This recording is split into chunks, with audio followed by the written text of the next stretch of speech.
Trump scorns own scientists over virus data. President Trump Wednesday rejected the professional scientific conclusions of his own government about the prospects for a widely available coronavirus vaccine and the effectiveness of masks in curbing the spread of the virus as the death toll in the United States from the disease neared 200,000. Wow. It's New York Times. Yeah. Thursday. Yes, yes, you were trying to tell me and I didn't realize you were going to do that first. Yes, so on with the snake doctor, please. Okay. We're on chapter 11. Yes, 11 and 12, please. Chapter 11.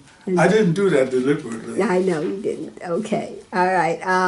What book are you reading? I'm reading from the New York Times. No, you're reading from the snake doctor. The snake doctor. Okay, snake doctor. Zoom in there for the snake doctor. The snake doctor. All right. Okay. Chapters 11 and 12? Chapter 11. Chapter 11, okay. Yeah, the beat goes on. All right. I've had a delay of 2 or only 1 day really because I had a dental appointment and I just didn't feel like reading. But now I really, really feel like reading. Gotcha. Because it's beginning to get into something. Thank you.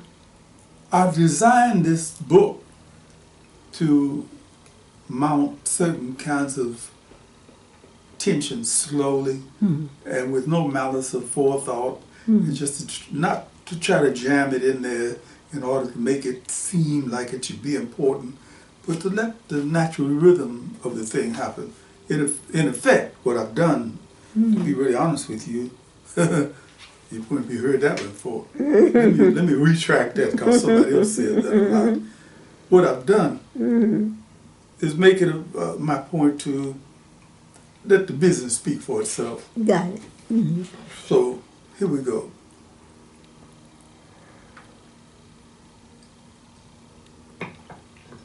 The loft offered them a unique business venue. There was privacy over here and openness over there. Thelma the Gotha was in office heaven. My God in heaven, or wherever she is that there's enough space in here to run a train, and within weeks a creative train was running. Pre-production was on. This is the way people start off going into private movie making. We hear you, Vladimir, wherever you are. Hopefully you hear this. We're going to have to do it as well as it can be done the first time because we won't have the resources to do it again and again. Kojo and Akosua scouted for locations after hours. Of course, we're going to have to shoot fast and loose. We're looking for all the physical elements we'll need in our script. The actors and actresses are going to have to enlarge themselves to fill up on for what their emotional voyage needs. I get it. The phones rang. Kojo line 4, Kojo Brown here. Hi Kojo, Charlie Bascom here. So how's it going, pal? Charlie Bascom, Bascom Productions. The hyenas have sniffed the scent. Well, if the young drug dealers knew about grandfather, why wouldn't Charlie Bascom? Charlie, I haven't talked with you in a while. Not since you turned down the golden chance to do the jazz series. Kojo felt confident enough to wedge the blade in a bit. Sorry, Charlie, but I don't think it was a golden chance. Ah, come on, Kojo. That was just one thing on the way to many other things. What's this our production company stuff? You didn't tell me that you were going into business for yourself. You didn't ask, Charlie. You didn't ask. He could almost feel the neurotic anger come through the receiver. The man was not accustomed to having his psyche played around with. So I'm asking, what's the deal? Kojo,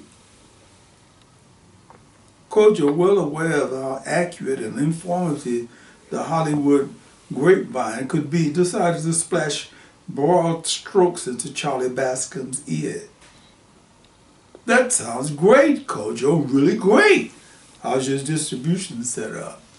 Charlie, we'll have to talk about that at a later date. Right now, I'm late for 2 meetings. Sure. I understand, big guy. I understand. Looks like you're into something hot. Why don't we get back at this? Say, beginning of next week? Yeah, beginning of next week. Sure thing. Kojo hung up and smiled into Thelma and got his beaming face. You couldn't really call it revenge, but definitely felt good to give the moguls a little taste of their own medicine. Yeah. It was happening. Our production company was a 24-hour-a-day operation. Members of staff came and stayed to do zillions of things that are necessary to make a film happen. Mr. and Mrs. Ferguson came. We just happened to be in the neighborhood. Yeah. Doesn't sound like it's right. We just happened to Tell me how they were doing in the neighborhood. Tell me, yes. Akosua winked at Kojo.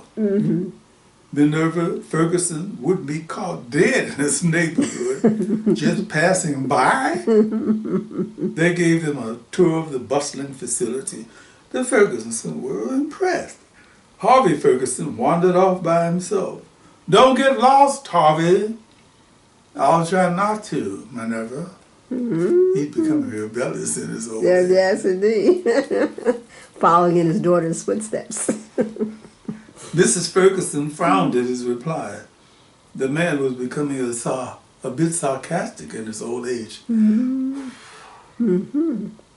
Kojo and Akosua, can we go somewhere to some private spot in your place? They exchanged puzzled looks. Private meant being 50 yards from the nearest phone. Sure, we can sit over here. Akosua had put her thrift shopping expertise to work and scrounged a dozen comfortable Danish chairs and 3 sofas for their studio.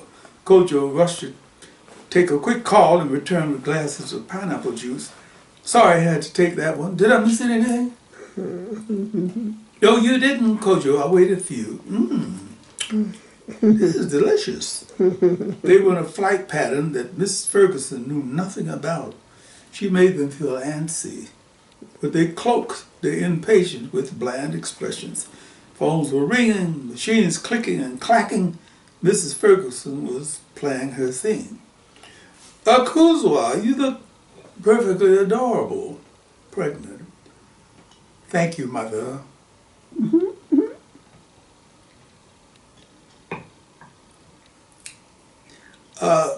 Mrs. Ferguson, this is like in the middle of our workday? I understand. Well, to get right down to brass tacks here, Harvey and I were wondering what kind of legal representation you had for your company. They exchanged dumb looks. Just as I thought. I've spoken to my attorneys on your behalf, Green, Shafton, Clark, and Rash. Wow, they're pretty much upscale, aren't they? They would be if they weren't trying to earn brownie points for aiding and abetting a couple of fledgling African-American filmmakers. Kojo stunned her with a juicy kiss on both cheeks. Akosua pulled her mother up from the sofa and gave her a big hug. Harvey Ferguson wandered in, smiled at the warm tableau. Kojo, you need a 15-car parking lot out back. I think my firm can take care of that for you. Let's say $20 or so. One of those balmy November evenings that seem to only happen in Los Angeles. Akosua and Kojo had decided on a picnic in Griffith Park. They drove up past the golf course around to the back side of the park. Kojo, you know something? Life is beginning to have an unreal, almost surreal quality to hear about it with us. How so? Well, look at what's happening. We have a fat bank account. All of the people you wanted to bring in for our film have come in and more on the way. You're being granted a serious amount of respect for your creative efforts. Me too. Things are rolling with our production company. I'm on the cusp of selling another book to Cosmic Muffin Publishing House. We're in love and I'm pregnant. He shared her feelings. The snag that occurred was minor and easily resolved. Every obstacle seemed to flatten out after a few minutes. Asiapo. Would the same things be happening if I hadn't met Asiapo? Is he really the catalyst for all of this? Of course, I know what you feel. Believe me, I do. Hey, looks like we have the section of the park to ourselves. Good. Who else comes to picnic on Tuesday at 5 p.m.? They chose a spot under a large, low-limbed tree, spread their blanket and settled it. They were having catered goodies from the Nagasaki Cafe, bento boxes of vinegared rice, sushi, sashimi, nori filled with tempura shrimp, wasabi. Oh, Kojo, we forgot our beer. We forgot your beer. I get it. He popped up from the blanket, nibbling on a rice ball, and jogged toward the car parked 100 yards away. What could taste better than a cold Kirin right now?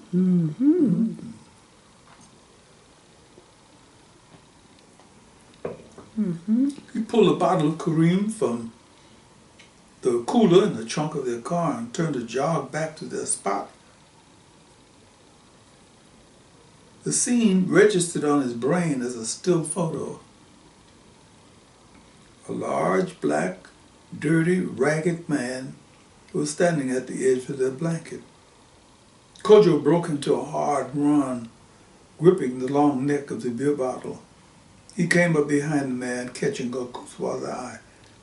What the hell is he doing here? What does he want? Kojo circled around to the front of the man and almost sighed with relief. It was just one of those wild and crazy guys who are running around in the world these days. He stared into the man's spaced-out eyes. The man's stance at the edge of the blanket disturbed him, but he wasn't armed and he was obviously sick. Kojo decided to try the sweet approach. What can we do for you, my brother? The man's spaced-out eyes stayed on a distant target as he made the hand-to-mouth gesture to indicate for food. Kojo felt a sudden rush of nervous perspiration pop out under his armpits. He stared into the man's face, trying to glean something from the dead expression. Nothing. Kojo reached down, closed his bento box, and handed it to the man. The man opened the box, dabbed a California roll into a nostril sting of wasabi mustard, and swallowed it without chewing. He bit into another roll and turned away from them and began to walk in a serpentine fashion very quickly, as though he were late for an appointment. Akosua moved closer to Kojo and squeezed his neck. Kojo, I love you. Do you know that? I love you too, baby. He was perspiring heavily. That was one of the most unselfish things I've seen in a long time. You gave that man your dinner. Yeah, but I didn't give him my beer. He tried to joke it off. He had fed a visitor. Was it the right visitor?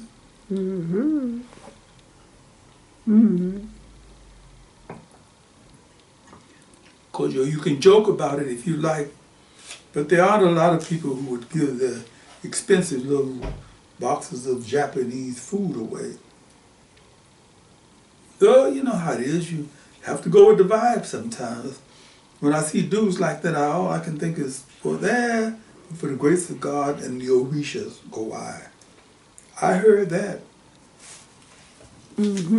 Here, have some of my tempura. Okay, I'm going to go on to chapter 12 because it's a quick goodie. Thank you.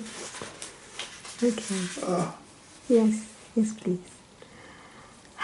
Invitations started pouring in.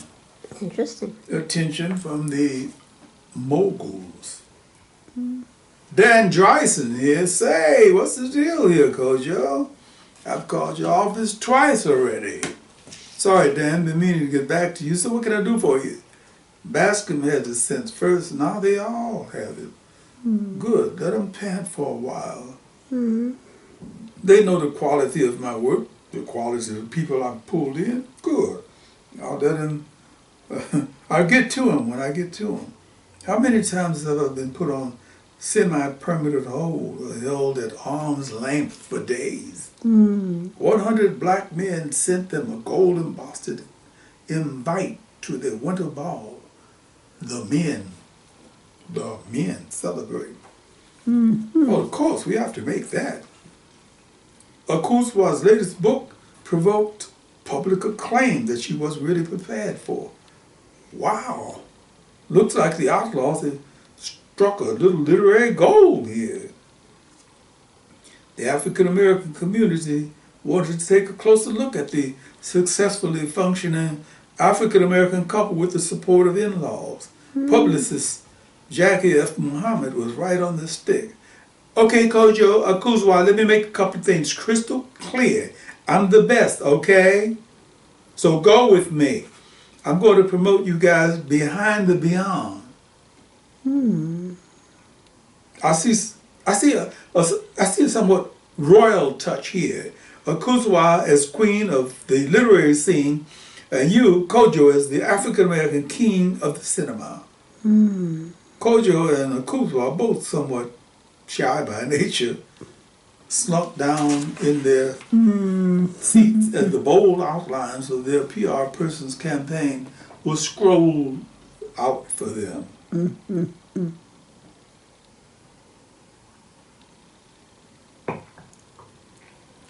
Jackie F. Muhammad pulled them back with a well-designed pep talk. Look, Kojo, you want your film to make money so that you can pay your people well and make more better films, right? Right? Yeah. Right? Yes, right. Okay, right. okay. Right. Kojo nodded, numbly, and answered, right. Akosua, you want your books to sell so that you will be able to call your own publishing company shots. I want to live up to my reputation, and the only way we're going to be able to pull any of this off is by extending the current methodology of the publicizing into an African-American realm. Dagbladet, the Danish film magazine, will be here tomorrow for an interview and lots of flicks. Dagbladet, I'm impressed. How did you know about them? Kojo, I have done a serious research on you two, and I'll be bringing in folks who have your best interests at heart. Dagbladet is, as you know, one of the most prestigious film mags in Europe. That's going to give the Europeans some idea of who you are. I've pulled the Literary Gazette in to do a piece on Akosua, father-in-law, stocking her books in his shop. The Angles, my sister, my brother, and I know many of them. No. Well, you know, we start shooting at the end of the week, and the time will be tight. We'll only have 4 months to do what we have to do. Kojo, I know the schedule, and I know you're engaged. You've engaged some of the heaviest talents in the industry, including yours truly. Now, what I'm saying to you is simple. Let's put enough serious, honest publicity out there to guarantee your success. Remember, my friends, in the beginning was the word / publicity. Yes.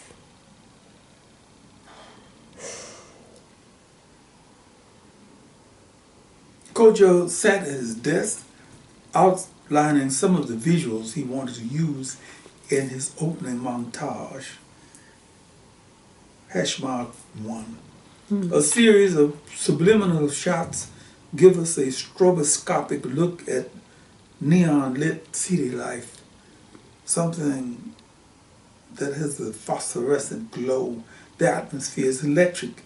The activity is almost ant-like, but unlike ants, these city life activities are nebulous, almost meaningless. #2. A gang fight between 2 black gangs is in progress. Uzi bullets, traces, small arms fire, lots of blood. The scene is a caricature of a Hollywood urban action movie, except that the blood isn't ketchup and the dead do not appear in other movies. Hash mark 3. A baseball card collection of authentic African American folk heroes, half female, half male. The subliminal effect is to use the faces and names to jar our memories. Hash mark 4. A bedraggled, drunk collection of men and women lounging around in a liquor store parking lot.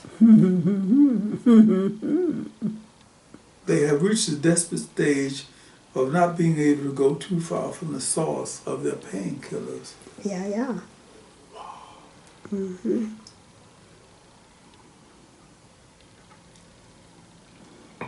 I didn't know that was in there.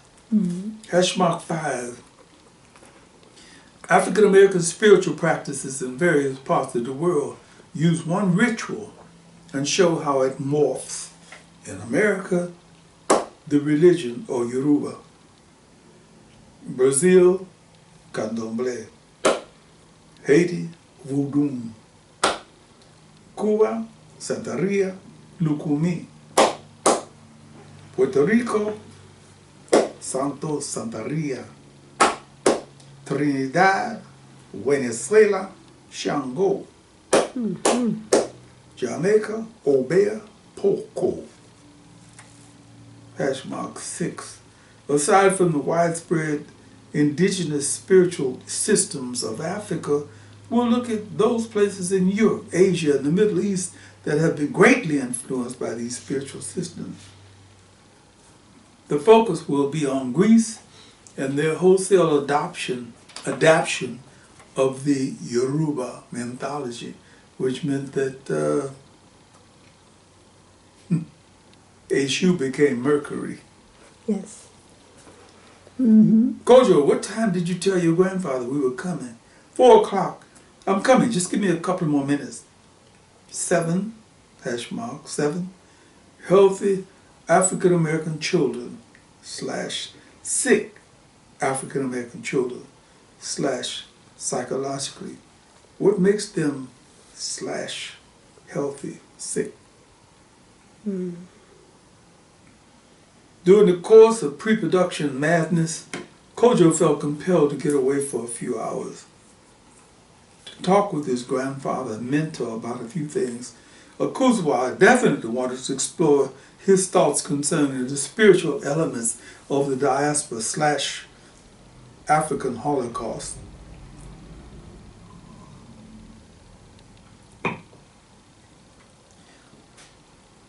Kojo, Akosua. Young lady, I must say, pregnancy really becomes you. Your whole being is aglow. Thank you, Thank you, Granddad. I think you're the first man I've ever received that special kind of compliment. Whoa! Hold on a minute, Coles. I've been telling you how beautiful you look. Kojo, you know, that's just because you've read that little book that says, tell her nice things, she looks a little dumpy. Akosua. She's right, Kojo.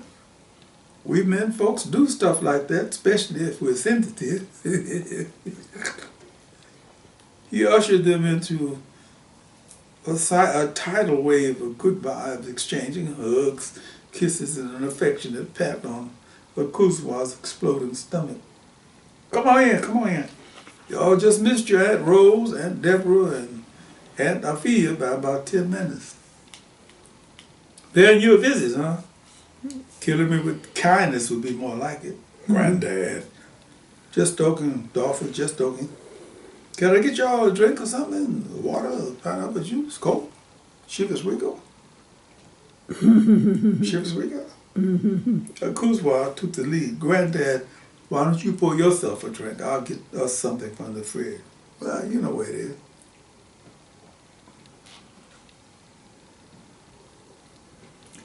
Kojo settled himself in his favorite armchair, affectionately gazing at his grandfather, the neat stack of books next to his low-slung barber's chair, a collapsible chair he had designed for himself. Who wants to sit and read in a ramrod?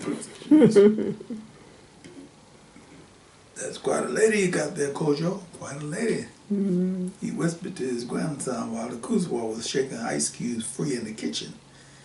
I'm beginning to appreciate that more and more each and every day, Kojo whispered back.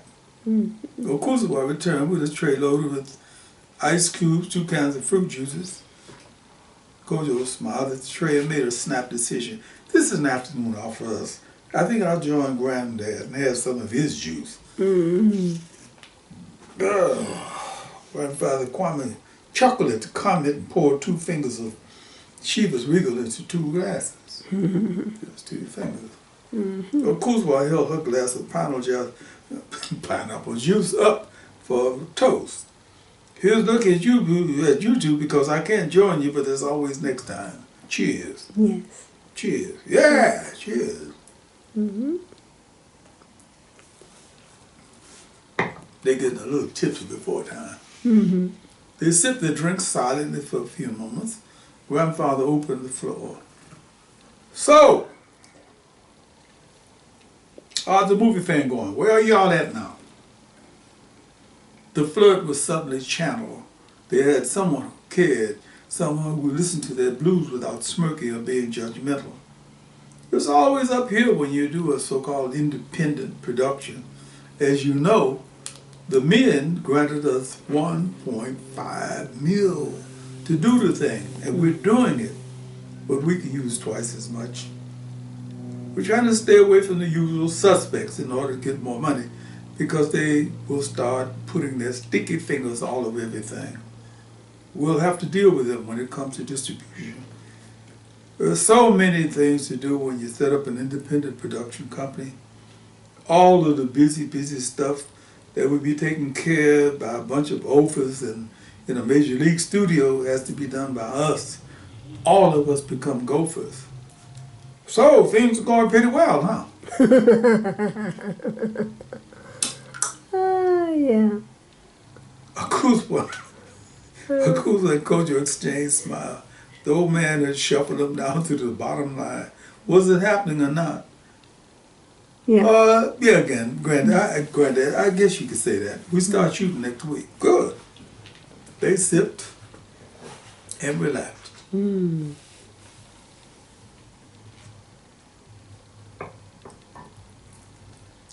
Akosua loved being in Grandfather Brown's psychospace. Mm. He was a soothing agent.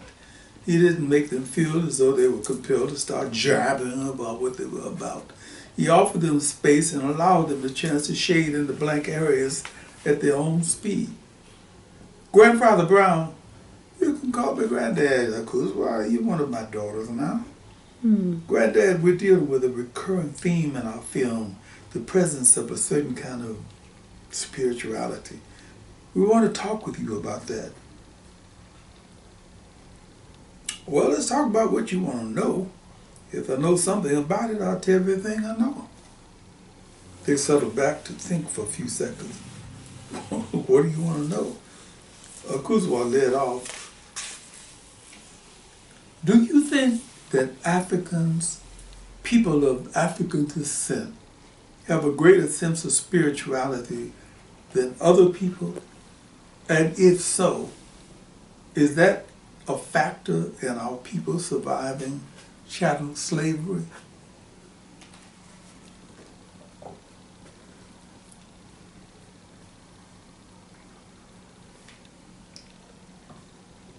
The old man pursed his lips thoughtfully.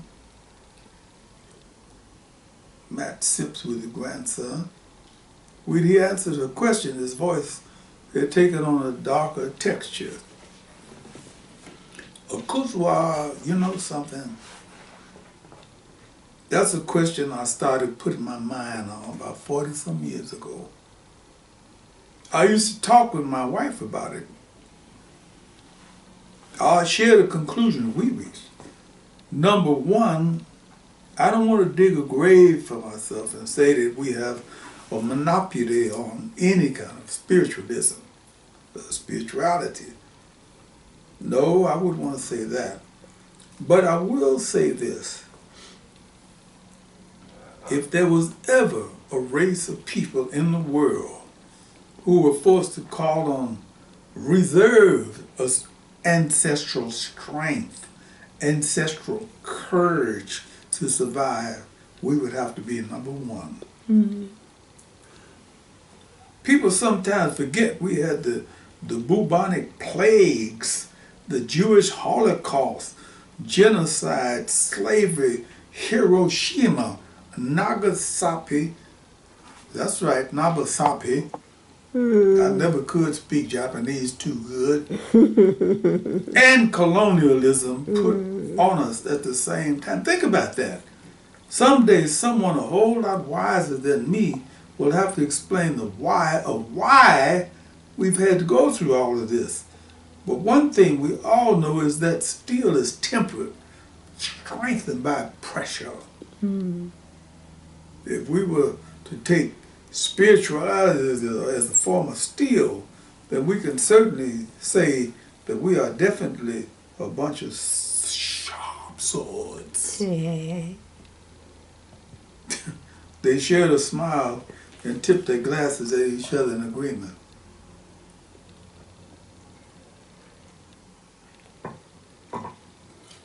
We seem to take a slightly different approaches to our ancestral strength, but it all seems to come down to the same thing in the end. We've had to go deeper than a lot of folks because of our historical circumstances. That's quite obvious. But in answer to your question, was our spirituality a factor in our survival from chattel slavery? I'd have to say yes. When you do a broad sweep with your camera, what do you call it, Kojo? A pan. That's the word. When you do a pan of the African spiritual scene, you can come away with some very interesting possibilities, psychologically and otherwise. I'll just give you a few examples of what I mean. Remember when Frederick Douglass and that knockdown, drag-out fight he had with the so-called slave breaker? Remember that a bokor, a wristman, had given old Frederick a root that would protect him and allow him to overcome his enemies. What was that all about? Huh? Think about Harriet Tubman and those so-called spells she used to have. Think about Nate Turner, Denmark Vesey, Sojourner Truth, and folks like that, and how they were touched by the spirits. Think about Bookman, the priest up there in the mountains of Haiti, the one who really kicked the revolution off. Toussaint Louverture may have carried it on, but Bookman kicked it off. Think about Zumbi in Brazil and the Colombo Palmares. All of these things, so many more that nobody could count. Tell me we looked into something quite deep a long time ago. What about white people, Grandpa? Where do you put them on the spirit scale? Much as I hate to say it, daughter, I have to say way down, way down. If we use an African scale the way I'm on. Sometimes I think the white race got up on the wrong side of the bed one morning and blamed everybody else for it. Wow. Now don't get me wrong, they're individuals who've always been individuals. They've always been individuals who could measure up spiritually. I don't have to name names. They know who they are, but on the whole, no go. No go. I see that as the reason why so many young whites go skipping off into Eastern religions, to African religions, to obscure little islands in search of something that their ancestors didn't give them. Maybe couldn't give them.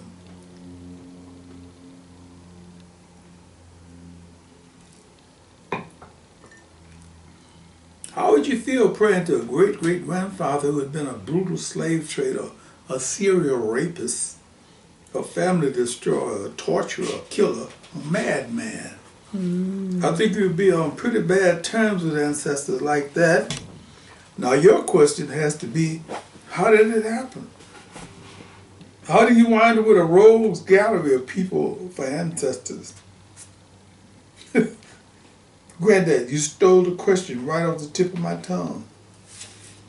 That's as much of a mystery as the reason why we've so often held the dirty end of the stick in modern times. As liberal as we all try to be in our study of the white psyche, we inevitably come to the conclusion that you're dealing with a lot of diseased minds, warped mentalities. That's a folk tale that says that the it of the universe deposited growth matter on this planet. The black growth grew naturally, the yellow, brown grew naturally, but the white growth had something happen in it, to it. Remember now, this is just a myth, but it goes on to identify some of the terrible traits we find in whites.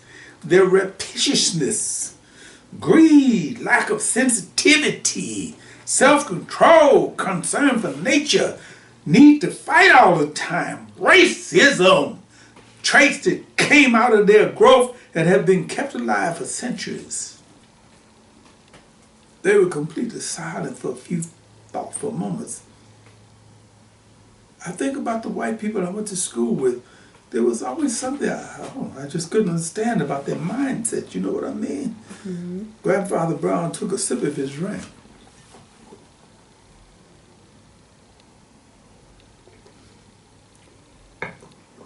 I smiled at Akosua's comments. Yeah, I know what you mean, daughter. If you've had a problem trying to figure out where they were coming from, just think about the job that our ancestors had, not even knowing his language, let alone where his mind was. Mm-hmm. Mm. I think that's one of the big reasons why we pray to those superhuman beings who had to come to grips with this weirdo every day of their lives and deal with them. Their lives depended on how well they negotiated. Mm. Grandfather Brown's tone was jocular, but the undercurrent was serious.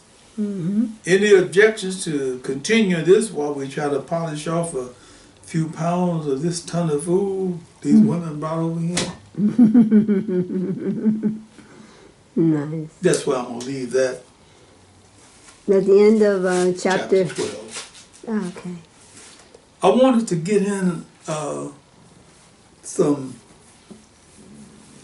points that an older black man would make who has come to grips with a lot of stuff that a lot of younger black people are just starting to deal with. You know, sometimes when I look at the Black Lives Movement, and I realize one of the things that I find missing personally is their appeal to Africanity, their appeal to, in many cases it's there. I'm not going to suggest that I know all I need to know about this, because the movement is broad. It deals with the spiritual, the legal, because we're in America, they're being forced to just cope with shit that's almost incredible, it's insurmountable, and they're dealing with it. But at the same time, I'm always heartened when I hear some younger black person say, I want to say that my ancestors give me the strength to continue to fight against this silly shit. Right. We've been here for 400 years now, and you're still saying we have to go through some other kind of bullshit, Barr, Trump, Mnuchin, Navarro, honey cakes, what's her name? Holly Honeygunny. Oh, no. What's that woman's name? The snake woman, we call her. Oh, okay, I know you're talking about. Okay. I've just messed up some. Okay, what was it? Hortense Honey Cakes. Not honey cakes. Who says something like the alternate reality. Oh, we speak with the alternate reality. Yeah. We're looking up honey cakes, honey bunny honey cakes. Not honey bunny, not even honey bunny. Who was the president's spokesnake for a while? Oh. Hortense Honey Cakes, how about that? I'm going to leave it at that till you find out the right name. And so your book can be purchased on Amazon, Oh, God, I Barnes love and Noble. Don't you just love somebody who can? My wife can keep me right. The snake doctor. Damn Hawkins Honeycoat. That's folks. She doesn't really matter at the end of the day. Barnes and Nobles. Barnes and Noble, Amazon. Amazon.com. Amazon.com. Kellyanne. Why do we name her Hortense Honeycakes? No. Kellyanne Honeycakes. What's the name? Kellyanne Conway. Kellyanne Conway. Oh, now. Moving right on, we're into the Snake Doctor. Okay. Snake Doctor can be purchased on Amazon, Barnes & Noble. Website is www.odiehawkins.com. Alfred, you see what she's doing? Yes. You see what she's doing? Yes. Trying to keep them on track. She won't let me be mean and vindictive. No, there's too much meanness going on in the world as it is now. Ashe. Okay. So, tomorrow. See you tomorrow. Sorry for missing a day, but I had to. We understand, most definitely. Thank you, Ashe. Ashe. And Namaste.